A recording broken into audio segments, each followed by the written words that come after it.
Hi ಎಲ್ಲರಿಗೂ ನಮಸ್ಕಾರ. ನಾನು ನಿಮ್ಮ ಗುಂಡಪ್ಪ ಸರ್, ಯಶಸ್ವಿ ತರಬೇತಿ ಸಂಸ್ಥೆ ಕಲಬುರಗಿ. ಸ್ಪರ್ಧಾರ್ಥಿಗಳೇ, ಲಾಸ್ಟ್ ಕ್ಲಾಸ್ನಲ್ಲಿ ನಾವು ಬೆಳಕು ಟಾಪಿಕ್ ಬಗ್ಗೆ ಡಿಸ್ಕಸ್ ಮಾಡಿದ್ದೀವಿ. ಸೊ ಎಲ್ಲರೂ ನೋಡಿದ್ದೀರಿ ಅನ್ಕೊಂಡಿದ್ದೀನಿ.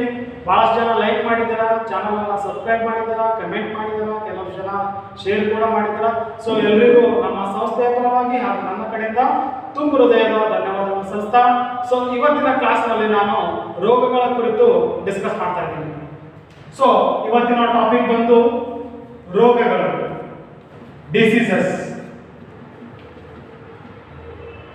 ಏನೇಳಿ ರೋಗಗಳು, ಡಿಸೀಸಸ್. ಎಲ್ಲರೂ ನಾವು ಈ ಒಂದು ಪದವನ್ನ ನಮ್ಮ ಡೇ ಟು ಡೇ ಲೈಫ್ ನಲ್ಲಿ ನೋಡ್ತಾನೆ ಇರ್ತೇವೆ. ಅದು ಈ ಪ್ರೆಸೆಂಟ್ ನಡೀತಾ ಇದೆ. ಏನಪ್ಪ ಅಂದ್ರೆ ಕೊರೋನಾ ವೈರಸ್ ಎಂಬ ಒಂದು ಪ್ಯಾಂಡಮಿಕ್, ಒಂದು ಸಾಂಕ್ರಾಮಿಕ ರೋಗ ಇಡೀ ಜಗತ್ತನ್ನೇ ಏನ್ ಮಾಡಿದೆ, ಸ್ತಬ್ಧವನ್ನು ಮಾಡಿದೆ. ಹಾಗಾದ್ರೆ ಇದು ರೋಗ ಅಂದ್ರೆ ಏನು, ಹೇಗೆ ರೋಗ ಉಂಟಾಗಿರ್ತದ ಅನ್ನೋಣ ನಾವು ಇವತ್ತಿನ ಕ್ಲಾಸ್ನಲ್ಲಿ ನೋಡೋಣ. ಏನಾಗುತ್ತಪ್ಪ ಅಂದ್ರೆ ಒಂದು ಜೀವಿಗೆ ಆ ಜೀವಿ ಏನೇ ಆಗಿರ್ಬೋದು, ಪ್ರಾಣಿ ಆಗಿರ್ಬೋದು, ಮನುಷ್ಯ ಆಗಿರ್ಬೋದು, ಅಥವಾ ಪಕ್ಷಿ ಆಗಿರ್ಬೋದು, ಅಥವಾ ಇನ್ನಿತರ ಯಾವುದೇ ಕೀಟ ಆಗಿರ್ಬೋದು, ಇವುಗಳಿಗೆ ಸೋಂಕು ತಗುಲಿದಾಗ, ಏನು ತಗುಲಿದಾಗಪ್ಪ ಅಂದ್ರೆ ಸೋಂಕು ತಗುಲಿದಾಗ, ವೆರಿ ಇಂಪಾರ್ಟೆಂಟ್ ಪದ. ಏನೇಳಿ, ಯಾವುದೇ ಆದಂತ ಒಂದು ಜೀವಿಗೆ ಸೋಂಕು ತಗುಲಿದಾಗ ಏನಾಗ್ತದಪ್ಪ ಅಂದ್ರೆ ಆ ಜೀವಿಯ ಜೈವಿಕ ಕ್ರಿಯೆಗಳು ಅಥವಾ ಚಟುವಟಿಕೆಗಳು ಏನಾಗ್ತವೆ ಸರ್ ಸೋಂಕು ತಗುಲಿದಾಗ ಅಂತ ನೋಡಿದಾಗ ಅಸ್ತವ್ಯಸ್ತವಾಗುತ್ತದೆ. ಏನು ಅಸ್ತವ್ಯಸ್ತವಾಗ್ತದಪ್ಪ ಅಂದ್ರೆ ಆ ಒಂದು ಜೀವಿಯ ಜೈವಿಕ ಕ್ರಿಯೆಗಳು ಏನಾಗ್ತದಪ್ಪ ಅಂದ್ರೆ ಅಸ್ತವ್ಯಸ್ತವಾಗ್ತದೆ. ಇದೇನು ಸರ್ ಜೈವಿಕ ಕ್ರಿಯೆಗಳು, ಚಟುವಟಿಕೆಗಳಪ್ಪ ಅಂದ್ರೆ ಆ ಒಬ್ಬ ವ್ಯಕ್ತಿ ಅಥವಾ ಒಂದು ಪ್ರಾಣಿ ತನ್ನ ದಿನನಿತ್ಯದಲ್ಲಿ ಮಾಡುವಂತಹ ಕೆಲಸದಲ್ಲಿ ತನ್ನ ದೇಹದಲ್ಲಿ ತನ್ನ ಚೈತನ್ಯವನ್ನ ಕಳೆದುಕೊಳ್ಳುತ್ತದೆ. ಊಟ ಮಾಡ್ಬೇಕಂತ ಆದ್ರೆ ಏನಾಗ್ತಿರ್ತದ, ನಾಲ್ಗೆ ಮೇಲೆ ರುಚಿ ಬರ್ತಾ ಇರಲ್ಲ, ದೇಹದಲ್ಲಿ ಅತಿ ಹೆಚ್ಚು ತಾಪಮಾನ ಕಾಣಿಸ್ತಿರ್ತದ, ಅತಿ ಹೆಚ್ಚು ಶೀತವಾಗ್ತಿರ್ತದ. ಹೀಗೆ ಇನ್ನಿತರ ಲಕ್ಷಣಗಳು ಬಂದಾಗ ಆ ವ್ಯಕ್ತಿಯೆಲ್ಲ ಏನಾಗ್ತದೆ ಅಂದ್ರೆ ಚೈತನ್ಯದ ಕೊರತೆ ಉಂಟಾಗಿ ಆ ವ್ಯಕ್ತಿ ಒಂದು ಕೆಲಸ ಮಾಡಬೇಕಪ್ಪ ಅಂದ್ರೆ ಏನಾಗ್ತಾನಪ್ಪ, ಅನಾಥನಾಗ್ಬಿಡ್ತಾನ. ಹೀಗಾಗಿ ರೋಗ ಅನ್ನೋದು ಏನಪ್ಪಾ ಅಂದ್ರೆ ಒಂದು ಜೀವಿಗೆ ಸೋಂಕು ತಗುಲಿದಾಗ ತನ್ನ ಜೈವಿಕ ಕ್ರಿಯೆಗಳು ಅಸ್ತವ್ಯಸ್ತವಾದರೆ ಅದನ್ನೇ ನಾವು ಏನಂತಪ್ಪ ಅಂದ್ರೆ ರೋಗ, ಏನಂತೇಳಿ, ರೋಗ ಅಥವಾ ಡಿಸೀಸ್. ಈ ರೋಗ ಅನ್ನೋದು ಹೇಗೆ ತಗುಲುತ್ತದೆ ಸೋಂಕುಗಳ ಮುಖಾಂತರ ಅಂತ ನೋಡಿದಾಗ ಸೂಕ್ಷ್ಮ ಜೀವಿಗಳ ಮುಖಾಂತರ. ಯಾರ ಮುಖಾಂತರ ಇದು ಸೋಂಕು ಉಂಟಾಗ್ತದ ಒಂದು ಜೀವಿಗೆ ಅಂದ್ರೆ ಸೂಕ್ಷ್ಮ ಜೀವಿಗಳ ಮುಖಾಂತರ. ಸೂಕ್ಷ್ಮ ಜೀವಿಗಳಂದ್ರೆ ಯಾರು ಬರ್ತಾರಪ್ಪ ಅಂದ್ರೆ ಶಿಲೀಂಧ್ರಗಳು, ಬ್ಯಾಕ್ಟೀರಿಯಾಗಳು, ವೈರಸ್ಗಳು, ಆದಿ ಜೀವಿಗಳು, ಇವೆಲ್ಲವೂ ಏನಾಗಿದೆಯಪ್ಪ ಅಂದ್ರೆ ಸೂಕ್ಷ್ಮ ಜೀವಿಗಳು. ಮೈಕ್ರೋ ಆರ್ಗ್ಯಾನಿಸಮ್ಸ್ ಇವುಗಳು ಶಿಲೀಂಧ್ರಗಳು, ಬ್ಯಾಕ್ಟೀರಿಯಾಗಳು, ವೈರಸ್ಗಳು, ಆದಿ ಜೀವಿಗಳು ಏನಪ್ಪ ಅಂದ್ರೆ ನಮಗೆ ರೋಗವನ್ನು ಉಂಟು ಮಾಡುತ್ತವೆ. ಹಾಗಾದ್ರೆ ಇವೆಲ್ಲವುಗಳಿಗೆ ಒಂದು ಹೆಸರನ್ನು ನಾವು ಏನನ್ಬೋದಪ್ಪ ಅಂದ್ರೆ ಇವುಗಳಿಗೆ ನಾನು ರೋಗಾಣುಗಳು ಅನ್ನಬಹುದು. ಏನನ್ಬೋದು ಹೇಳ್ರಿ, ರೋಗಾಣುಗಳು. ಇಂಗ್ಲಿಷ್ ನಲ್ಲಿ ಹೇಳಬೇಕಾದ್ರೆ ಪ್ಯಾಥೋಜನ್ಸ್. ಏನ್ ಹೇಳ್ರಿ, ಪ್ಯಾಥೋಜನ್ಸ್. ಯಾವ ಒಂದು ಜೀವಿಗಳು, ಸೂಕ್ಷ್ಮ ಜೀವಿಗಳು ಒಂದು ಜೀವಿಗೆ ಅಥವಾ ಒಂದು ಮಾನವನಿಗೆ ರೋಗಗಳನ್ನು ಉಂಟು ಮಾಡ್ತಾವಲ್ರಿ, ಅವುಗಳಿಗೆ ರೋಗಾಣುಗಳು ಅನ್ಬೋದು ನಾವು, ಅಥವಾ ಏನನ್ಬೋದು ಪ್ಯಾಥೋಜನ್ಸ್ ಅಂತ ಅನ್ಬೋದು. ಹೀಗಾಗಿ ಈ ಒಂದು ಸೋಂಕು ತಗುಲೋದು ಅನ್ನೋದು ನಾವು ಏನ್ ಹೇಳ್ತೇವಪ್ಪ ಅಂದ್ರೆ ನಮಗೆ ಹೇಗೆ ರೋಗ ಹರಡುತ್ತದೆ ಅನ್ನೋದಪ್ಪ ಅಂದ್ರೆ ನಾವು ಸೇವಿಸುವ ಆಹಾರವಾಗಿರಲಿ ಅಥವಾ ನೀರಾಗಿರಲಿ ಅಥವಾ ಗಾಳಿಯಾಗಿರಲಿ ಅಥವಾ ಏನಪ್ಪ ಅಂದ್ರೆ ಅಥವಾ ಗಾಳಿ, ಆಹಾರ, ನೀರು, ಗಾಳಿ, ಕೀಟಗಳ ಮುಖಾಂತರ ಏನಾಗ್ತದಪ್ಪ ಅಂದ್ರೆ ನಮಗೆ ರೋಗ ಹರಡುತ್ತದೆ. ಇವುಗಳ ಮುಖಾಂತರ ಇವುಗಳು ಬೆಳೆಸುತ್ತವೆ. ಹೇಳಿ ಸೂಕ್ಷ್ಮಜೀವಿಗಳು. ಸೂಕ್ಷ್ಮಜೀವಿಗಳು ನಮಗೆ ಏನಾಗ್ತವಪ್ಪ ಅಂದ್ರೆ ನೇರವಾಗಿ ತಗುಲುತ್ತವೆ. ಅಂದ್ರೆ ಹೇಗಪ್ಪ ಅಂದ್ರೆ ಅವುಗಳು ಆಹಾರದಲ್ಲಿ ಕುಳಿತುಕೊಂಡು ಅಥವಾ ನೀರಿನಲ್ಲಿ ಬೆರೆತುಕೊಂಡು ಗಾಳಿಯಲ್ಲಿ ಇವುಗಳ ಸೇವನೆಯಿಂದ ಅಥವಾ ಕೀಟಗಳು ನಮ್ಮನ್ನು ಕಚ್ಚುವುದರಿಂದ ನಮಗೆ ಏನು ಉಂಟಾಗ್ತದಪ್ಪ ಅಂದ್ರೆ ರೋಗಗಳು ಉಂಟಾಗ್ತವ. ಹಾಗಾಗಿ ನಾವು ಇವುಗಳಿಗೆ ಏನಂತಪ್ಪ ಅಂದ್ರೆ ಪ್ಯಾಥೋಜನ್ಸ್ ಅಂತ ಕರೆದೆವು. ಹಾಗಾದರೆ ರೋಗಗಳ ಕುರಿತು ಅಧ್ಯಯನ ಮಾಡೋದಕ್ಕೆ ಏನಂತಪ್ಪ ಅಂದ್ರೆ ಪ್ಯಾಥಾಲಜಿ. Very important word. ಏನ್ ಹೇಳ್ರಿ? ಪ್ಯಾಥಾಲಜಿ. ರೋಗಗಳ ಕುರಿತು ಅಧ್ಯಯನ ಮಾಡೋದನ್ನ, ರೋಗಗಳ ಕುರಿತು ಅಧ್ಯಯನ ಮಾಡೋದನ್ನ ಏನಂತ ಕರೀತೇವೆ ನಾವು? ಪ್ಯಾಥಾಲಜಿ. ಹಾಗಾದರೆ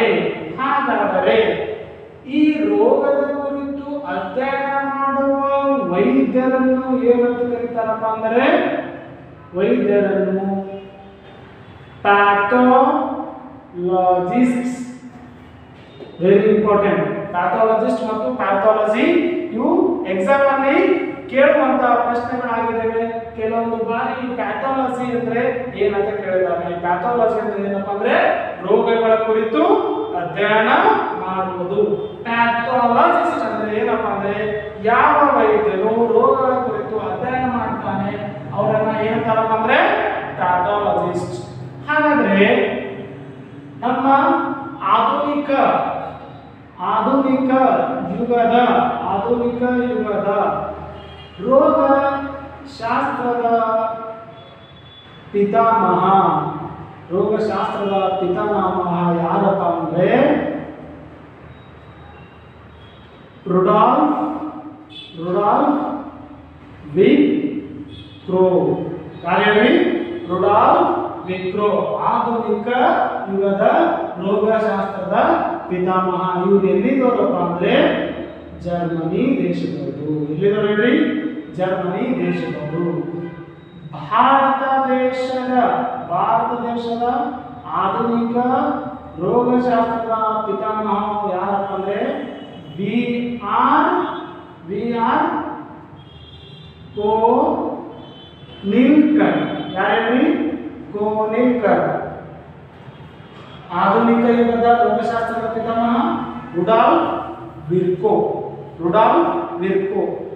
ಭಾರತದ ಆಧುನಿಕ ರೋಗಶಾಸ್ತ್ರದ ಪಿತಾಮಹ ಯಾರಪ್ಪ ಅಂದ್ರೆ ವಿ ಆರ್ ಕೋನಿಲ್ಕರ್. ಸೊ ಈ ಒಂದು ಕಂಟೆಂಟ್ ಮೇಲೆ ಏನೋ ಡೌಟ್ ಇಲ್ಲ ಅಂತೀನಿ, ಆದ್ರೂ ಕೂಡ ಇನ್ನೊಂದು ಸರ್ತಿ ರಿವೈಸ್ ಮಾಡ್ತೀನಿ. ರೋಗಗಳಂದ್ರೆ ಏನ್ ಹೇಳ್ರಿ? ಜೀವಿಗಳಿಗೆ ಸೋಂಕು ತಗುಲಿದಾಗ ಆ ಒಂದು ಜೀವಿಯಲ್ಲಿ ಏನಾಗ್ತದಪ್ಪ ಅಂದ್ರೆ ಜೈವಿಕ ಚಟುವಟಿಕೆಗಳು ಅಸ್ತವ್ಯಸ್ತ ಉಂಟಾದರೆ ಆ ಒಬ್ಬ ಮಾನವ, ಆ ಒಂದು ಪ್ರಾಣಿ, ಆ ಒಂದು ಜೀವಿ ಏದಕ್ಕೆ ಉಂಟಾಗಿದೆಪ್ಪ ಅಂದ್ರೆ ಒಂದು ರೋಗಕ್ಕೆ, ಒಂದು ಡಿಸೀಸ್ಗೆ ತುತ್ತಾಗಿದೆ ಅಂತ ನಾವು ಹೇಳ್ಬೋದು. ಈ ರೋಗವು ಒಂದು ಮಾನವನ ಶರೀರಕ್ಕೆ ರೋಗವು ಹೇಗೆ ತಾಗ್ತದಪ್ಪ ಅಂದ್ರೆ ಸೂಕ್ಷ್ಮ ಜೀವಿಗಳ ಸಹಾಯದಿಂದ. ಆ ಸೂಕ್ಷ್ಮ ಜೀವಿಗಳು ಏನಾಗಿರ್ಬೋದು? ಶಿಲೀಂಧ್ರಗಳು ಆಗಿರ್ಬೋದು, ಬ್ಯಾಕ್ಟೀರಿಯಾಗಳು ಆಗಿರ್ಬೋದು, ವೈರಸ್ಗಳು ಆಗಿರ್ಬೋದು, ಅಥವಾ ಆದಿ ಜೀವಿಗಳು ಆಗಿರ್ಬೋದು. ಇವುಗಳ ಮುಖಾಂತರ ನಮಗೆ ಏನಾಗ್ತದಪ್ಪ ಅಂದ್ರೆ ರೋಗವು ಉಂಟಾಗುತ್ತದೆ. ಈ ರೋಗಗಳನ್ನು ಉಂಟು ಮಾಡುವ ಜೀವಿಗಳನ್ನು ನಾವು ಏನಂತಪ್ಪ ಅಂದ್ರೆ ರೋಗಾಣುಗಳು ಎನ್ನುತ್ತೇವೆ. ಇಂಗ್ಲಿಷ್ ನಲ್ಲಿ ಹೇಳ್ಬೇಕಾದ್ರೆ ನಾವು ಪ್ಯಾಥೋಜನ್ಸ್. ರೋಗಗಳನ್ನು ಉಂಟು ಮಾಡುವ ಜೀವಿಗಳನ್ನು ಏನಂತ ನಾವು ಪ್ಯಾಥೋಜನ್ಸ್. ಹಾಗಾಗಿ ರೋಗದ ಕುರಿತು ಅಧ್ಯಯನ ಮಾಡೋದಕ್ಕೆ ನಾವು ಏನಂತ ಹೋಗ್ಬೇಕಪ್ಪ ಅಂದ್ರೆ ಪ್ಯಾಥಾಲಜಿ. ರೋಗಗಳ ಕುರಿತು ಅಧ್ಯಯನ ಮಾಡೋದಕ್ಕೆ ಪ್ಯಾಥಾಲಜಿ. ಯಾವ ವೈದ್ಯರು ಈ ರೋಗಗಳ ಕುರಿತು ಅಧ್ಯಯನ ಮಾಡ್ತಾರೆ ಅವರನ್ನ ನಾವು ಏನಂತೇವಪ್ಪ ಅಂದ್ರೆ ಪ್ಯಾಥಾಲಜಿಸ್ಟ್. ಏನಂತೇವಿ? ಪ್ಯಾಥಾಲಜಿಸ್ಟ್. ಹಾಗಾಗಿ ಆಧುನಿಕ ಯುಗದ ರೋಗಶಾಸ್ತ್ರದ ಪಿತಾಮಹ ಅಂತ ನಾವು ಯಾರನ್ನ ಕರೀಬಹುದಪ್ಪ ಅಂದ್ರೆ ರುಡಾಲ್ಫ್ ವಿರ್ಕೋ. ಇವರು ಎಲ್ಲಿದವರು ಅಂತ ಕೇಳಿದಾಗ ಜರ್ಮನಿ ದೇಶದವರು. ಹಾಗಾದ್ರೆ ಭಾರತದ ಆಧುನಿಕ ರೋಗಶಾಸ್ತ್ರದ ಪಿತಾಮಹ ಯಾರಪ್ಪ ಅಂದ್ರೆ B.R. ಕೋಲಿನ್ಕರ್ ಅವರು ಏನಾಗಿದ್ದಾರಪ್ಪ ಅಂದ್ರೆ ಆಧುನಿಕ ಭಾರತದ ರೋಗಶಾಸ್ತ್ರದ ಪಿತಾಮಹರಾಗಿದ್ದಾರೆ. ಸೊ ಇಲ್ಲಿವರೆಗೆ ತಿಳ್ಕೊಂಡಿದ್ದೀನಿ.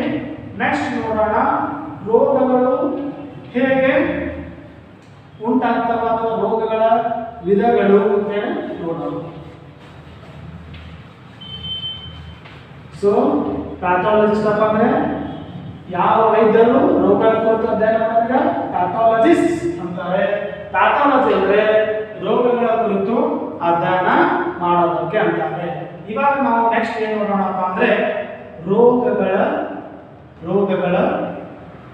ವಿಧಗಳು.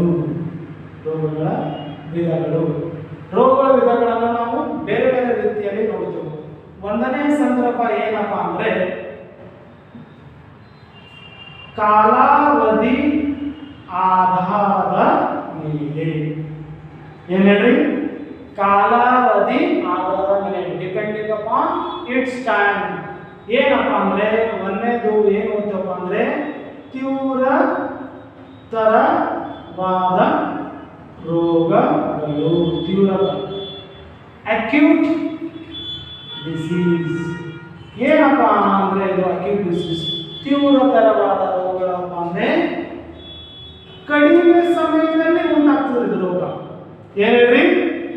ಕಡಿಮೆ ಸಮಯದಲ್ಲಿ ರೋಗ ಉಂಟಾಗ್ತದ. ಫಾರ್ ಎಕ್ಸಾಂಪಲ್ ಏನಪ್ಪ ಅಂದ್ರೆ ನ್ಯೂಮೋನಿಯಾ, ಹೃದಯಾಘಾತ. ಏನಪ್ಪ ಅಂದ್ರೆ within A short period time ನಲ್ಲಿ ಈ ಒಂದು ರೋಗವು ಸಂಭವಿಸಿ ಆ ಒಂದು ಜೀವಿಗೆ, ಆ ಒಂದು ಮಾನವನಿಗೆ ಆಘಾತ ಉಂಟು ಮಾಡಬಹುದು, ಅಥವಾ ಅದನ್ನು ಡಿಸೀಸ್ ಅವನಿಗೆ ತಾಗಿದಾಗ, ಅವನಿಗೆ ಬಂದಾಗ ಆ ವ್ಯಕ್ತಿಯು ಕಡಿಮೆ ಸಮಯದಲ್ಲಿ ಇದನ್ನು ಅವನು ಅನುಭವಿಸಬಹುದು ಅಥವಾ ಇದರಿಂದ ನಿರ್ಮೂಲನೆ ಆಗಬಹುದು. ಹೀಗಾಗಿ ನಾವು ತೀವ್ರತರವಾದ ರೋಗಗಳು, ಅಕ್ಯೂಟ್ ಡಿಸೀಸ್ ಅಂತ ನೋಡ್ತೇವೆ. ನೆಕ್ಸ್ಟ್ ಏನ್ ಬರ್ತದಪ್ಪ ಅಂದ್ರೆ ದೀರ್ಘಕಾಲಿಕ ರೋಗಗಳು. ಇದೊಂದು ಸ್ವಲ್ಪ ಡಿಫರೆಂಟ್ ಇದೆ. ದೀರ್ಘಕಾಲಿಕ ಇದಕ್ಕೇನು ಅನ್ಬೋದಪ್ಪ ಅಂದ್ರೆ ನಾವು ಕ್ರೋನಿಕ್ ಡಿಸೀಸ್. ಯಾವ್ದು ಹೇಳಿ? Chronic disease. ಈ ದೀರ್ಘಕಾಲಿಕ ರೋಗಗಳಪ್ಪ ಅಂದ್ರೆ ಹೆಸರು ಹೇಳ್ತದೆ, ಬಹಳ ಸಿಂಪಲ್. ಹೆಸರು ಹೇಳಿದ ಹಾಗೆ ಏನಿರ್ತಾವಪ್ಪ ಅಂದ್ರೆ ಇವು ದೀರ್ಘ ಕಾಲದವರೆಗೆ ಇರ್ತಾವ. ಏನೇಳಿ? ದೀರ್ಘಕಾಲದವರೆಗೆ ಈ ರೋಗಗಳು ನಮ್ಮ ಜೀವನ ಪರ್ಯಂತ ಇರ್ತಾವ. ಮುಂದೆ ಹಾಗೆ ಉಳಿಯಬಹುದು. ಫಾರ್ ಎಕ್ಸಾಂಪಲ್ ಆನೆಕಾಲು ರೋಗ. ಸಾಕಷ್ಟು ನೀವು ಹಳ್ಳಿಗಳಲ್ಲಿ ಅಥವಾ ನಿಮ್ಮ ಅಕ್ಕಪಕ್ಕದ ಮನೆಯಲ್ಲಿ ಅಥವಾ ನಿಮ್ಮ ಮನೆಯಲ್ಲಿ ನೋಡಿರ್ತಾರ. ಆನೆಕಾಲು ರೋಗ ಉಂಟಾಗಿದೆ ಅಂದಾಗ ಅದು ಆ ವ್ಯಕ್ತಿಯ ಜೀವನ ಪರ್ಯಂತ ಅಥವಾ ದೀರ್ಘಕಾಲದವರೆಗೆ ಏನಾಗಿರ್ತದಪ್ಪ ಹಾಗೆ ಮುಂದುವರ್ತಾನೆ ಇರ್ತದ. ಇನ್ನೊಂದು ಹೇಳ್ಬೋದಪ್ಪ ಅಂದ್ರೆ ಮಧುಮೇಹ, ಡಯಾಬಿಟೀಸ್. ಈ ಒಂದು ರೋಗವು ಏನಾಗಿದೆ ಅಂತಂದ್ರೆ ದೀರ್ಘಕಾಲದವರೆಗೂ, ಕೊನೆಗೂ ತನ್ನ ಸಾವಿನ ಅಂಚಿನವರೆಗೂ ಕಳೆದುಕೊಂಡು ಹೋಗುವಂತ ಒಂದು ಡಿಸೀಸ್ ಏನಪ್ಪಾ ಅಂದ್ರೆ ಮಧುಮೇಹ. ದೀರ್ಘಕಾಲದವರೆಗೂ ಇರ್ತದ, ಆದ್ರೆ ಕ್ಯೂರ್ ಆಗೋ ಚಾನ್ಸಸ್ ಇರುತ್ತೆ. ಇದ್ದಿಲ್ಲಪ್ಪ ಅಂದ್ರೆ ವ್ಯಕ್ತಿಯು ಮರಣ ಹೊಂದದವರೆಗೂ ಏನಾಗಿರ್ತದ ಈ ಒಂದು ಡಿಸೀಸ್ ಹಾಗೆ ಇರ್ತದ. ಹಾಗಾಗಿ ಕಾಲಾವಧಿಯ ಆಧಾರದ ಮೇಲೆ ನಾನು ಎರಡು ರೀತಿಯಲ್ಲಿ ನೋಡ್ತೇವೆ. ಏನ್ ಹೇಳ್ರಿ? ಒಂದೇದು ತೀವ್ರತರವಾದ ರೋಗಗಳು, ಅಕ್ಯೂಟ್ ಡಿಸೀಸಸ್. ಏನಪ್ಪ ಅಂದ್ರೆ ಕಡಿಮೆ ಸಮಯದಲ್ಲಿ ರೋಗವ ಲಕ್ಷಣಗಳನ್ನು ಉಂಟು ಮಾಡಿ. ಇನ್ನೊಂದು ಹೇಳ್ಬೋದಪ್ಪ ಅಂದ್ರೆ ನ್ಯೂಮೋನಿಯಾ, ಹೃದಯಾಘಾತ, ಶೀತ ಜ್ವರ ಆಗಿರ್ಬೋದು ಅಥವಾ ಶೀತನೂ ಆಗಿರ್ಬೋದು. ಏನಪ್ಪಾ ಅಂದ್ರೆ ಕಡಿಮೆ ಸಮಯದವರೆಗೂ ನಮ್ಮ ಶರೀರದಲ್ಲಿ ಇದ್ದು ಆಮೇಲೆ ಏನಾಗ್ತಾ ಇವು ಹೋಗಿ ಬಿಡುತ್ತವೆ. ನೆಕ್ಸ್ಟ್ ದೀರ್ಘಕಾಲಿಕ ರೋಗಗಳು, ಕ್ರೋನಿಕ್ ಡಿಸೀಸಸ್. ಏನಾಗಿರ್ತಪ್ಪ ಅಂದ್ರೆ ಹೆಸರು ಹೇಳಿದ ಹಾಗೆ ದೀರ್ಘಕಾಲದವರೆಗೆ ನಮ್ಮ ಶರೀರದಲ್ಲಿದ್ದು ಮುಂದೆ ಹಾಗೆ ಹೋಗಬಹುದು, ಹಾಗೆ ಇಲ್ಲದಿದ್ದರೆ ಅದು ನಮ್ಮ ಶರೀರದಿಂದ ಹೋಗಬಹುದು. ಅದರಲ್ಲಿ ನಾವು ಏನು ನೋಡಬಹುದಪ್ಪ ಅಂದ್ರೆ ಆನೆಕಾಲು ರೋಗ ಮತ್ತೆ ಮಧುಮೇಹ ಇನ್ನಿತರ ರೋಗಗಳು ಕೂಡ ನಾವು ನೋಡಬಹುದು. ನೆಕ್ಸ್ಟ್ ಹೀಗೆ ರೋಗಗಳನ್ನು ಮೊದಲಿಗೆ ನಾನು ಕಾಲಾವಧಿ ಆಧಾರದ ಮೇಲೆ ನೋಡಿದೆ. ನೆಕ್ಸ್ಟ್ ಎರಡನೇದು ಏನಪ್ಪಾ ಅಂದ್ರೆ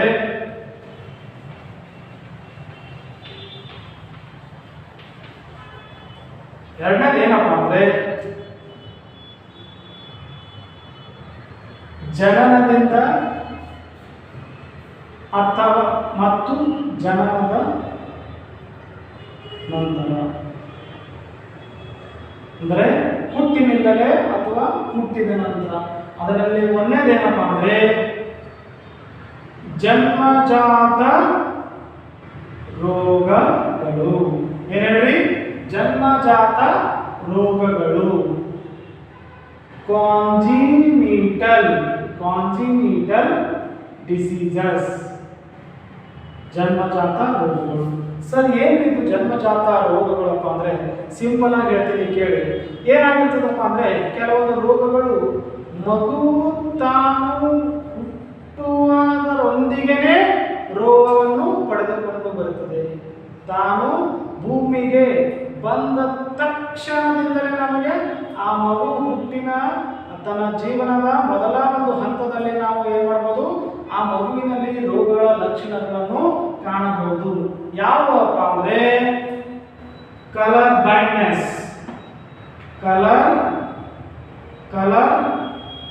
ಬ್ಲೈಂಡ್ನೆಸ್, ಬಣ್ಣ ಕುರುಡುತನ, ಹೃದಯ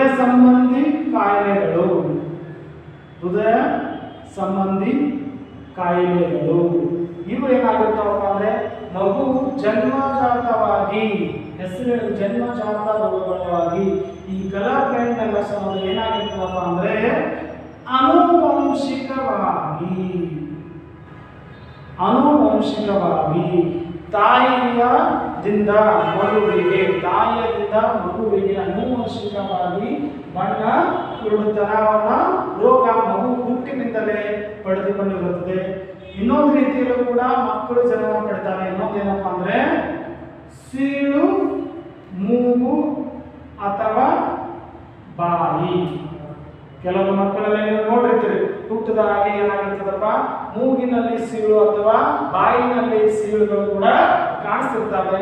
ಇವುಗಳಪ್ಪ ಅಂದ್ರೆ ತಾಯಿ ಗರ್ಭಾವಸ್ಥೆಯಲ್ಲಿ ಇದ್ದಾಗೆ ಈ ಒಂದು ಚಟುವಟಿಕೆ ಆ ಮಗುವಿನಲ್ಲಿ ಉಂಟಾಗಿ ಏನಾಗುತ್ತದಪ್ಪ ಅಂದ್ರೆ ಆ ಮಗು ಹುಟ್ಟಿದ ತಕ್ಷಣ ಈ ರೋಗಗಳನ್ನು ಪಡೆದುಕೊಂಡಿರುತ್ತದೆ. ಹೀಗಾಗಿ ಅದನ್ನು ನಾವು ಏನಂತೀವಪ್ಪ ಅಂದ್ರೆ ಜನ್ಮಜಾತ ರೋಗಗಳು, ಕಾಂಜಿನಿಟಲ್ ಡಿಸೀಸಸ್.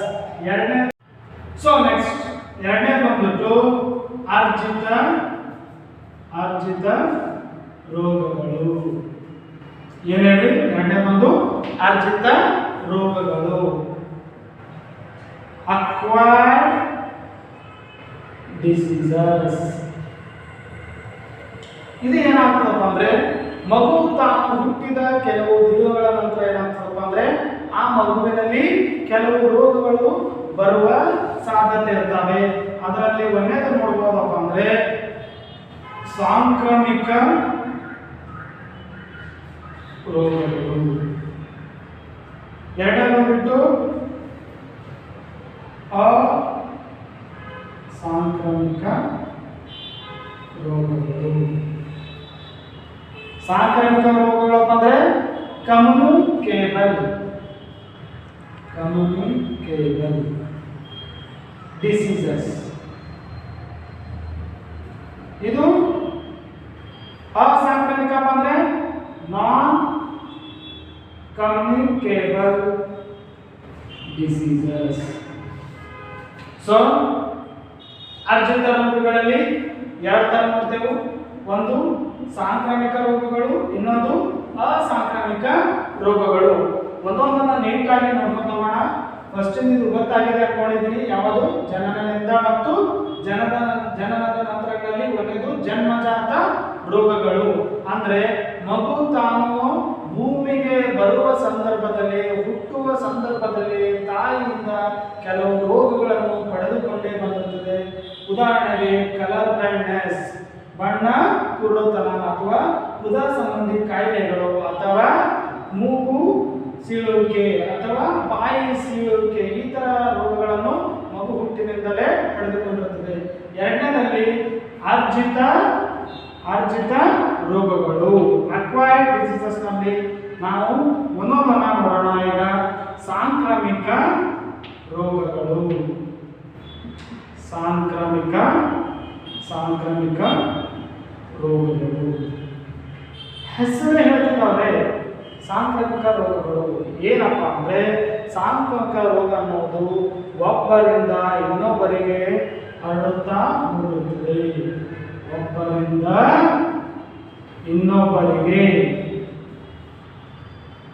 ಒಬ್ಬರಿಂದ ಇನ್ನೊಬ್ಬರಿಗೆ ಏನಾಗ್ತದಪ್ಪ ಅಂದ್ರೆ ಹರಡುತ್ತಾ ಹೋಗುತ್ತದೆ. ಅದನ್ನು ನಾವು ಏನಂತಪ್ಪ ಅಂದ್ರೆ ಸಾಂಕ್ರಾಮಿಕ ರೋಗಗಳು. ಉದಾಹರಣೆ HIV, hepatitis B, Ebola, corona, ಇವು ಏನಪ್ಪಾ ಅಂದ್ರೆ ಸಾಂಕ್ರಾಮಿಕ ರೋಗಗಳು. ಎರಡನೇದು ಏನಪ್ಪಾ ಅಂದ್ರೆ ಸಾಂಕ್ರಾಮಿಕವಲ್ಲದ ರೋಗಗಳು. ಸಾಂಕ್ರಾಮಿಕವಲ್ಲದ ರೋಗಗಳು ಅಂದ್ರೆ ಏನಪ್ಪಾ ಅಂದ್ರೆ ಈ ರೋಗಗಳು ತನ್ನ ಜೀವಿಯಲ್ಲಿ ಏನಾಗಿರ್ತದಪ್ಪ ಅಂದ್ರೆ ಯಾವುದೇ ಒಂದು ವೈರಸ್ ಅಥವಾ ಬ್ಯಾಕ್ಟೀರಿಯಾ ಅಥವಾ ಶಿಲೀಂಧ್ರಗಳಿಂದ ಬಂದಿರಂಗಿಲ್ಲ. ವೆರಿ ಇಂಪಾರ್ಟೆಂಟ್ ಟರ್ಮ್ ಇಲ್ಲೇ ಇರೋದು ಯಾವ್ದ್ರಿ? ಸಾಂಕ್ರಾಮಿಕವಲ್ಲದ ರೋಗಗಳು. ಇದರ ಅರ್ಥ ಒಬ್ಬ ವ್ಯಕ್ತಿಗೆ ಮಧುಮೇಹ ಅಥವಾ ಕ್ಯಾನ್ಸರ್ ಅಥವಾ BP, ಮೂತ್ರಪಿಂಡ ತೊಂದರೆ, ಹೀಗೆ ಈ ರೀತಿಯ ಜಡಗಳು ಬಂದಾಗ, ಈ ರೀತಿಯ ರೋಗಗಳು ಉಂಟಾದಾಗ ನಮಗೇನು ಅನಿಸುತ್ತೆ? ಈ ವ್ಯಕ್ತಿಗೆ, ಈ ಮನುಷ್ಯನಿಗೆ ಯಾವುದಾದರೂ ರೋಗ, ಯಾವುದಾದ್ರೂ ಬ್ಯಾಕ್ಟೀರಿಯಾ, ಯಾವುದಾದ್ರೂ ವೈರಸ್ ಬಂದಿದೆ ಅನಿಸುತ್ತದೆ. ಆದರೆ ಈ ಮಧುಮೇಹ, ಕ್ಯಾನ್ಸರ್, BP, ಹೈಪರ್ ಟೆನ್ಷನ್ ಅಂತಾರೆ ನಾವು. BP ಅನ್ನೋದಕ್ಕೆ ಹೈಪರ್ ಟೆನ್ಷನ್, ಇವು ಯಾವ ಕೂಡ ಏನಾಗುತ್ತಪ್ಪ ಅಂದ್ರೆ ಯಾವುದೇ ಒಂದು ಸೂಕ್ಷ್ಮ ಜೀವಿ, ಬ್ಯಾಕ್ಟೀರಿಯಾ ಅಥವಾ ಶಿಲೀಂಧ್ರಗಳಿಂದ ಬಂದಿರೋದಲ್ಲ. ಇವು ಯಾವುದೇ ಒಂದು ಜೀವಿಗಳಲ್ಲದೆ ತನ್ನ ಶರೀರದಲ್ಲಿ ಅಪೌಷ್ಟಿಕ ಕೊರತೆಯಿಂದಾಗಿ ಅಥವಾ ತನ್ನ ಶರೀರದಲ್ಲಿ ಜೀವಕೋಶಗಳ ತೊಂದರೆಯಿಂದ, ವೆರಿ ಇಂಪಾರ್ಟೆಂಟ್ ಪದ ಬಳಸಬೇಕಾಗಿದೆ ಏನಪ್ಪಾ ಅಂದ್ರೆ ಜೀವಕೋಶಗಳ ಬೆಳವಣಿಗೆ ಮತ್ತು ಅಪೌಷ್ಟಿಕತೆ, ಇವು ಎರಡರಿಂದ ಏನಾಗುತ್ತದಪ್ಪ ಅಂದ್ರೆ ಸಾಂಕ್ರಾಮಿಕವಲ್ಲದ ರೋಗಗಳು ನಮ್ಮ ಶರೀರದಲ್ಲಿ ಉಂಟಾಗುತ್ತವೆ. ಹಾಗಾಗಿ ಅರ್ಜಿತ ರೋಗಗಳಲ್ಲಿ, ಅಕ್ವೈರ್ಡ್ ಡಿಸೀಸ್ಗಳಲ್ಲಿ ನಾವು ಎರಡು ರೀತಿ ನೋಡ್ತೇವೆ. ಒಂದು ಸಾಂಕ್ರಾಮಿಕ ರೋಗಗಳು, ಇನ್ನೊಂದು ಅಸಾಂಕ್ರಾಮಿಕ ರೋಗಗಳು. ಸಾಂಕ್ರಾಮಿಕ ರೋಗಗಳಪ್ಪ ಅಂದ್ರೆ ವೈರಸ್ ಅಥವಾ ಬ್ಯಾಕ್ಟೀರಿಯಾಗಳಿಂದ ಒಬ್ಬ ವ್ಯಕ್ತಿಯಿಂದ ಇನ್ನೊಬ್ಬ ವ್ಯಕ್ತಿಗೆ ರೋಗವು ತಗುಲುವುದನ್ನು ಸಾಂಕ್ರಾಮಿಕ ರೋಗ ಎನ್ನುತ್ತೇವೆ. ಅದರಲ್ಲಿ ಉದಾಹರಣೆ HIV, ಹೆಪಟೈಟಿಸ್, ಎಬೋಲಾ, ಕೊರೋನಾ ಇನ್ನಿತರ ವೈರಸ್ಗಳ ಅಥವಾ ಬ್ಯಾಕ್ಟೀರಿಯಾಗಳಿಂದ ನಮಗೆ ರೋಗ ಉಂಟಾಗುತ್ತದೆ. ಇದು ಒಬ್ಬರಿಂದ ಇನ್ನೊಬ್ಬರಿಗೆ ತಗುಲುವ ರೋಗಗಳು. ನೆಕ್ಸ್ಟ್, ಸಾಂಕ್ರಾಮಿಕವಲ್ಲದ ರೋಗಗಳಪ್ಪ ಏನಪ್ಪಾ ಅಂದ್ರೆ ಒಬ್ಬ ಮನುಷ್ಯನ ಶರೀರದಲ್ಲಿ ಅಪೌಷ್ಟಿಕ ಕೊರತೆ ಅಥವಾ ಜೀವಕೋಶಗಳಲ್ಲಿ ಬೆಳವಣಿಗೆಗಳಾದಂಥ ವ್ಯತ್ಯಾಸಗಳು, ಜೀವಕೋಶಗಳು ಕಮ್ಮಿ ಆದಾಗ ಅಥವಾ ಜೀವಕೋಶಗಳು ಹೆಚ್ಚಾದಾಗ ಆ ವ್ಯಕ್ತಿಯಲ್ಲಿ ಏನು ಉಂಟಾಗ್ತದಪ್ಪ ಅಂದ್ರೆ ರೋಗಗಳು ಬರುವ ಸಾಧ್ಯತೆ ಆಗುತ್ತವೆ. ಸೊ ಇದಿಷ್ಟು ಗೊತ್ತಾಗಿ ಅನ್ಕೊಂಡಿದ್ದೀನಿ. ಈಗ ನೆಕ್ಸ್ಟ್ ಹೋಗೋಣ. Very very very important point, ಮೂರನೇದು ರೋಗಗಳ ವಿಧಗಳಲ್ಲೇ ಮೂರನೇದು ಏನಪ್ಪಾ ಅಂದ್ರೆ ವ್ಯಾಪ್ತಿ ಆಧಾರದ ಮೇಲೆ ವ್ಯಾಪ್ತಿ ಆಧಾರದ ಮೇಲೆ. ಸೊ ಇಲ್ಲಿವರೆಗೂ ನೀವು ಏನು ಕೇಳಿದ್ದೀರಿ ಅದಕ್ಕಿಂತ ಸ್ವಲ್ಪ ಇಂಟ್ರೆಸ್ಟಿಂಗ್ ಇದೆ, ಸ್ವಲ್ಪ ನಿಮ್ಮ ಗಮನ ನನ್ನ ಕಡೆ ಇರಲಿ ಅಂತ ಹೇಳ್ತಾ ಈಗ ಈ ಒಂದು ಕಂಟೆಂಟ್ ಅನ್ನ ಹೇಳಕ್ ಇಷ್ಟಪಡ್ತೀನಿ. ವ್ಯಾಪ್ತಿ ಆಧಾರದ ಮೇಲೆ ಏನೇನಪ್ಪ ಅಂದ್ರೆ ಇದರಲ್ಲಿ 5 ನಮೂನೆ ಬರ್ತವೆ. ಏನಪ್ಪಾ ಅಂದ್ರೆ ಸೊ ರೋಗಗಳ ವಿಧಗಳಲ್ಲಿ 3ನೇದು ಏನಪ್ಪಾ ಅಂದ್ರೆ ವ್ಯಾಪ್ತಿ ಆಧಾರದ ಮೇಲೆ. ಅದರಲ್ಲಿ ಏನಪ್ಪಾ ಅಂದ್ರೆ ಸ್ಪೊರಾಡಿಕ್, ನೆಕ್ಸ್ಟ್ ಬಂದಿದ್ದು ಎಂಡಮಿಕ್, ನೆಕ್ಸ್ಟ್ ಬಂದಿದ್ದು ಔಟ್ ಬ್ರೇಕ್, ನೆಕ್ಸ್ಟ್ ಬಂದಿದ್ದು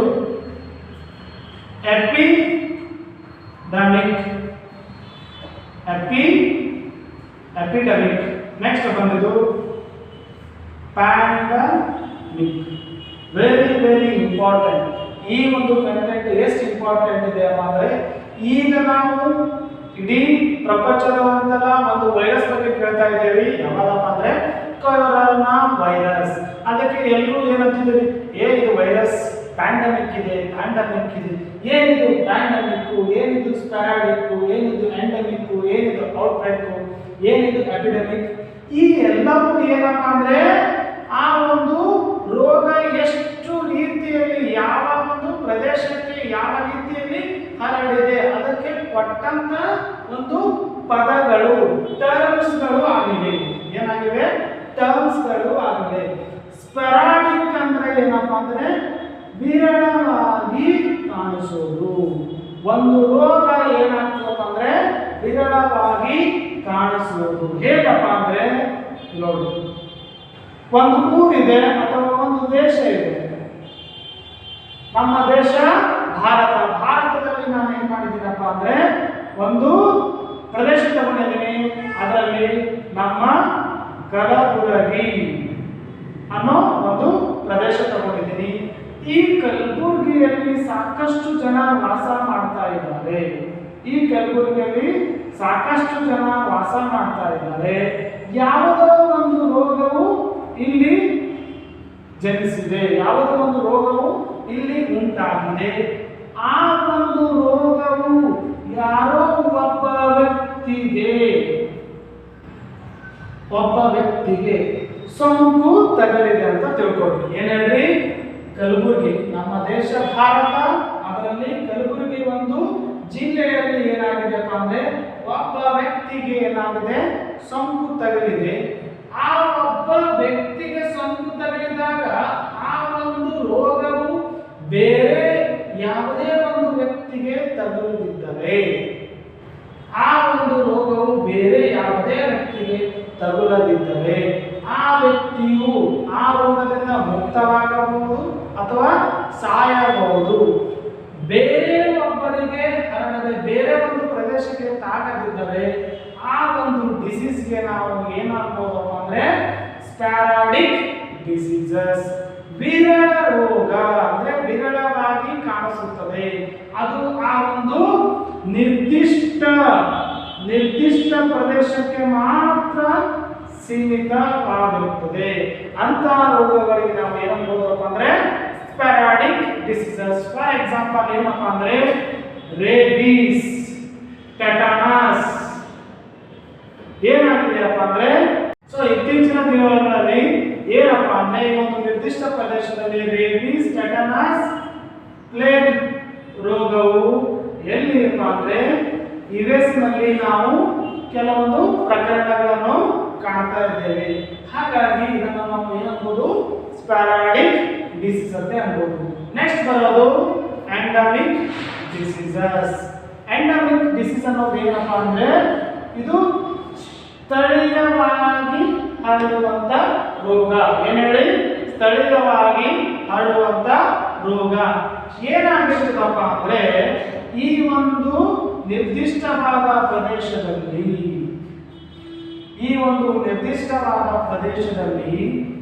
ವಾಸಿಸುವಂತ ಜನರಿಗೆ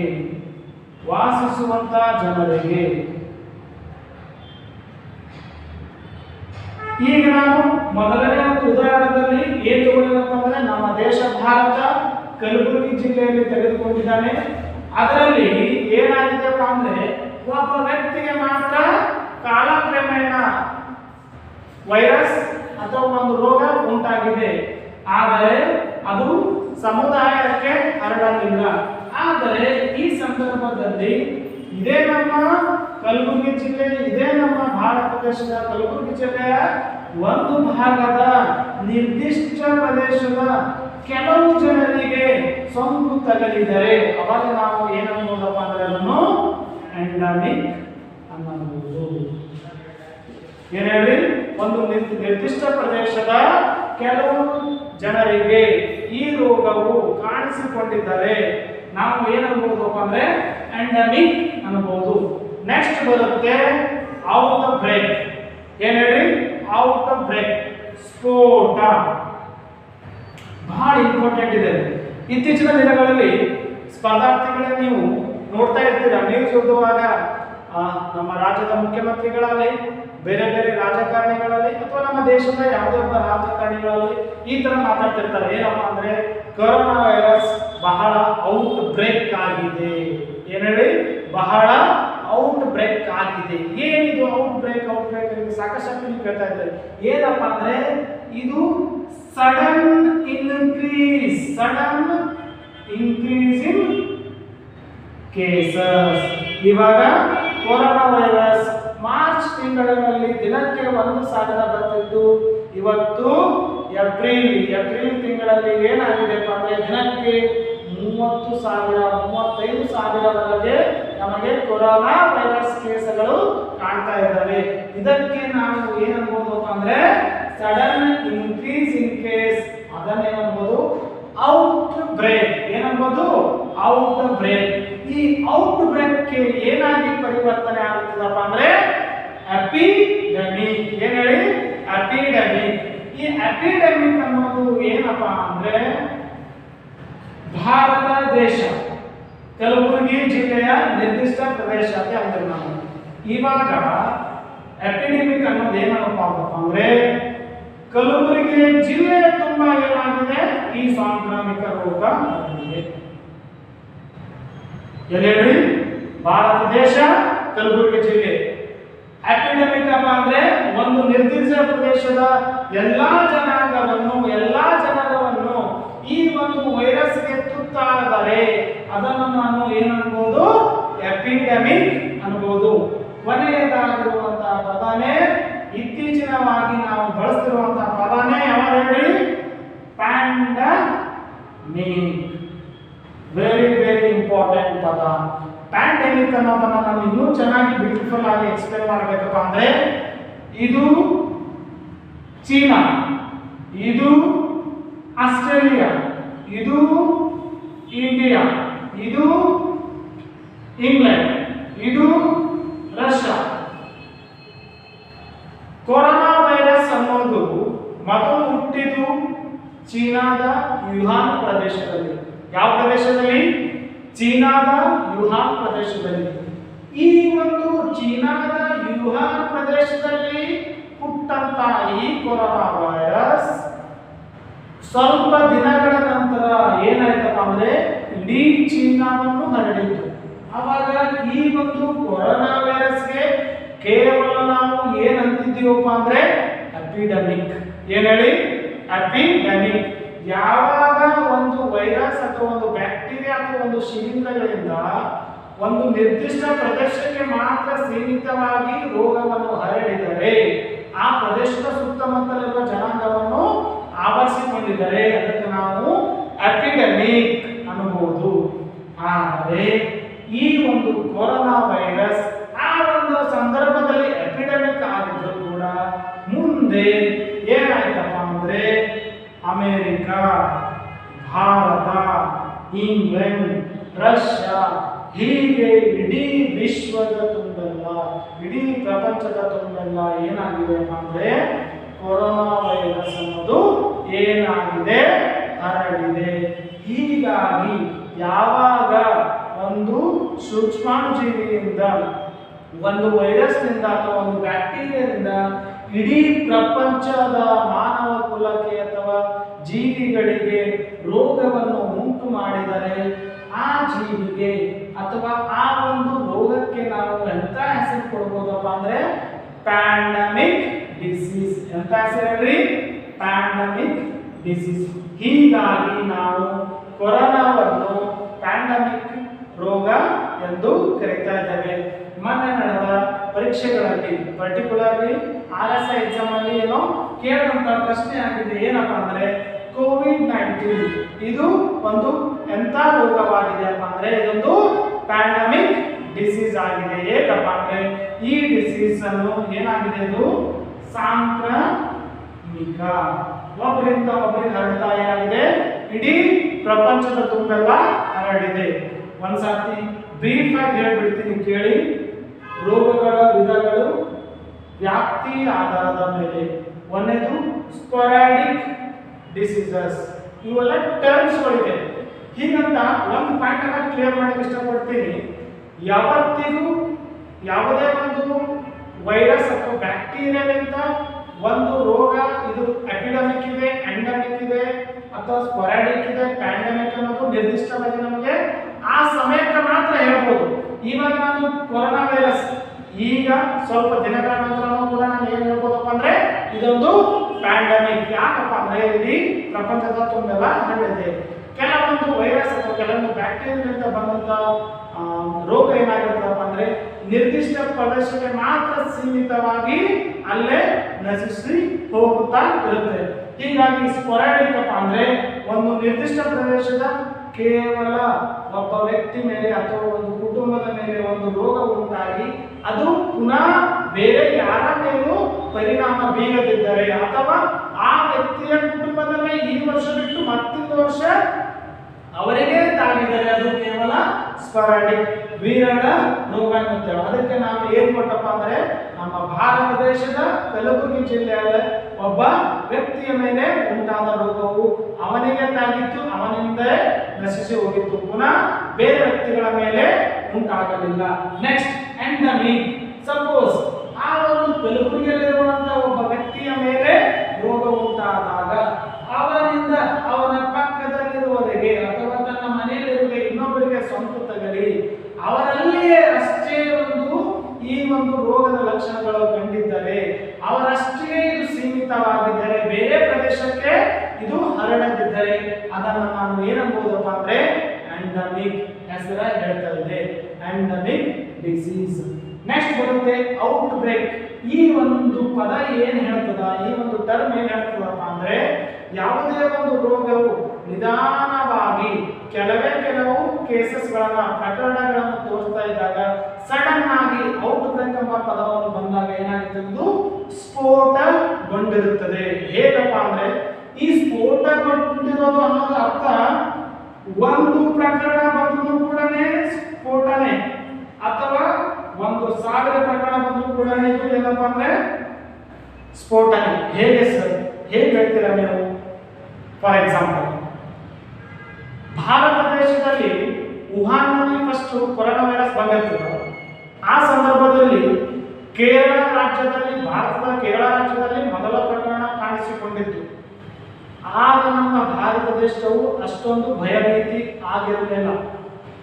ಆದರೆ ಯಾವಾಗ ಕಲಬುರಗಿಯಲ್ಲಿ ಒಂದು ಪ್ರಕರಣದಲ್ಲಿ ಏನಾಗ್ತದಪ್ಪ ಅಂದ್ರೆ ಆ ವ್ಯಕ್ತಿ ಸತ್ತು ಹೋಗ್ತಾನೆ, ಆಗ ಇಡೀ ಕರ್ನಾಟಕವಲ್ಲದೆ ಇಡೀ ಭಾರತ ದೇಶವೇ ಸ್ತಬ್ಧವಾಗುತ್ತದೆ. ನೋಡಿ, ಔಟ್ ಬ್ರೇಕ್ ಅನ್ನೋದು ಹೆಸರು ಹೇಳ್ತದ, ಕನ್ನಡದಲ್ಲಿ ಸ್ಫೋಟ ಅನ್ನೋದು ಒಂದು ವೈರಸ್ಸಿನ ಸ್ಫೋಟ. ಕೊರೋನಾ ವೈರಸ್ ಸ್ಫೋಟವಾಗಿದೆ. ಸ್ಫೋಟ ಅನ್ನೋದು ಹೆಚ್ಚು ಹೊತ್ತೆ ಅನಿಸ್ತಿರ್ತದ, ಆದರೆ ಸ್ಫೋಟ ಅನ್ನೋದು ಹೆಚ್ಚು ಆಗಿರ್ಬೋದು, ಕಡಿಮೆ ಆಗಿರ್ಬೋದು, ಆದರೆ ಅದು ಎಷ್ಟು ಎಫೆಕ್ಟ್ ಆಗಿದೆ ಅನ್ನೋದು ಇಂಪಾರ್ಟೆಂಟ್ ಆಗಿರುತ್ತೆ. ಹಾಗಾಗಿ ಅದನ್ನು ನಾವು ಔಟ್ ಬ್ರೇಕ್ ಅಂತೇವೆ. ನೆಕ್ಸ್ಟ್ ಬರೋದು ಎಪಿಡೆಮಿಕ್. ಎಪಿಡೆಮಿಕ್ ಅನ್ನೋದು ಏನಪ್ಪ ಅಂದ್ರೆ ಭಾರತ ದೇಶದ ಕಲಬುರಗಿ ಜಿಲ್ಲೆಯಲ್ಲಿ, ಕಲಬುರಗಿ ಜಿಲ್ಲೆ ತುಂಬಾ ಏನಾಗಿದೆ, ಈ ಒಂದು ರೋಗವು ಹರಡಿದೆ. ಆದರೆ ಕಲಬುರಗಿ ಜಿಲ್ಲೆಯಲ್ಲಿ ಹರಡಿದಂತ ರೋಗವು ಬೇರೆ ಯಾವುದೇ ಒಂದು ಪ್ರದೇಶಕ್ಕೆ ಹರಡದಿದ್ದರೆ, ಅಲ್ಲಿಯ ಜನರಿಗೆ ಮಾತ್ರ ಸೀಮಿತವಾಗಿ ಅಲ್ಲಿಯೇ ಇದು ಉಳಿದರೆ ಅದನ್ನು ನಾವು ಏನನ್ಬೋದಪ್ಪ ಅಂದ್ರೆ ಎಪಿಡೆಮಿಕ್ ಡಿಸೀಸಸ್. ಇದೂ ಕೂಡ ಸಾಂಕ್ರಾಮಿಕವಾಗಿದ್ದು, ಆದರೆ ಇದು ಮುಂದೆ ಈ ಔಟ್ ಬ್ರೇಕ್, ಈ ಸ್ಫೋಟವು ಹೆಚ್ಚು ತೀವ್ರತೆಗೊಂಡಾಗ ಮಾತ್ರ ಏನಾಗುತ್ತೆ, ಇದು ಪ್ಯಾಂಡಮಿಕ್ ಆಗಿ ಕಂಡುಬರುತ್ತದೆ. ಸೊ ಪ್ಯಾಂಡಮಿಕ್ ಅನ್ನೋದು ಏನಪ್ಪಾ ಅಂದ್ರೆ ಸಾಂಕ್ರಾಮಿಕ ರೋಗವಾಗಿದ್ದು ಇಡೀ ಮಾನವಕುಲಕ್ಕೆ, ಇಡೀ ಜೀವಿಗಳ ಸಂಕುಲನಕ್ಕೆ ರೋಗವನ್ನು ತಗುತ್ತಾ ಹೋದ್ರೆ ಅದನ್ನ ನಾವು ಏನನ್ಬೋದಪ್ಪ ಅಂದ್ರೆ ಪ್ಯಾಂಡಮಿಕ್ ಡಿಸೀಸ್. ಹಾಗಾಗಿ ಸ್ಪರ್ಧಾರ್ಥಿಗಳೇ, ನಾವು ಇವತ್ತಿನ ಕ್ಲಾಸ್ನಲ್ಲಿ ಏನು ನೋಡಿದ್ದೇವಪ್ಪ ಅಂದ್ರೆ ರೋಗ ಅಂದ್ರೆ ಏನು, ರೋಗಗಳ ಕುರಿತು ಅಧ್ಯಯನ ಮಾಡೋದಕ್ಕೆ ಏನಂತಾರೆ, ಆ ರೋಗಗಳ ಕುರಿತು ಅಧ್ಯಯನ ಮಾಡೋ ವೈದ್ಯರನ್ನು ಏನಂತ ಕರೀತಾರೆ, ರೋಗ ಹೇಗೆ ಉಂಟಾಗ್ತದೆ, ರೋಗದ ವಿಧಗಳು ಹೇಗೆ, ರೋಗವು ಒಬ್ಬ ವ್ಯಕ್ತಿಯಿಂದ ಇನ್ನೊಬ್ಬ ವ್ಯಕ್ತಿಗೆ ತಾಕಿದರೆ ಏನಂತೇವು, ಈ ತರ ಇನ್ನೂ ಅಂಶಗಳನ್ನ ನಾವು ನೋಡಿದ್ದೇವೆ. ಮುಂದಿನ ಕ್ಲಾಸ್ನಲ್ಲಿ ಬೇರೆ ಬೇರೆ ವೈರಸ್ಗಳಿಂದ ಬೇರೆ ಬೇರೆ ರೋಗಗಳು, ಬೇರೆ ಬೇರೆ ಬ್ಯಾಕ್ಟೀರಿಯಾಗಳಿಂದ ಬೇರೆ ಬೇರೆ ರೋಗಗಳು ಹೇಗೆ ಉಂಟಾಗ್ತಾವ ಅನ್ನೋದು ನೋಡೋದರ ಮುಖಾಂತರ ನೆಕ್ಸ್ಟ್ ಕ್ಲಾಸ್ನಲ್ಲಿ ಬರೋಣ. ಈ ಒಂದು ಕ್ಲಾಸ್ ನಿಮಗೆ ಇಷ್ಟವಾಗಿದ್ದರೆ ಲೈಕ್ ಮಾಡಿ, ಕಮೆಂಟ್ ಮಾಡಿ, ಶೇರ್ ಮಾಡಿ. ಧನ್ಯವಾದಗಳು.